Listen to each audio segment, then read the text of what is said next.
Hello guys, good evening po. Ito po, nagluluto po ako ng beef.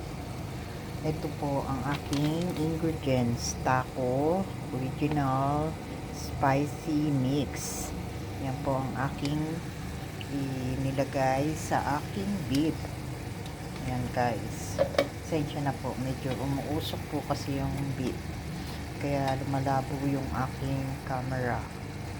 Yan po guys, ang paggawa ng tacos. So, i-dry ko lang po itong aking beef.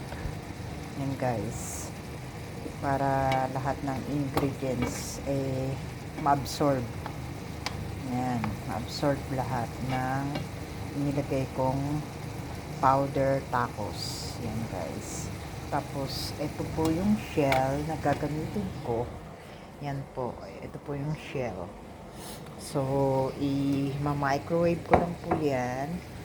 And then, yung po mga gagamitin ko, ayan, mayroon po akong cheese, meron akong cucumber, and then meron akong avocado, tomato, and red pepper, and cheese.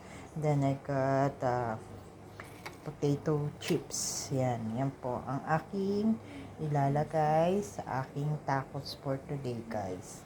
Okay, so hopefully you have a lovely dinner. Hindi pa ako tapos magluto ng aking beef, guys. Kaya tutuloy-tuloy ko muna po itong pagluluto ko ng beef.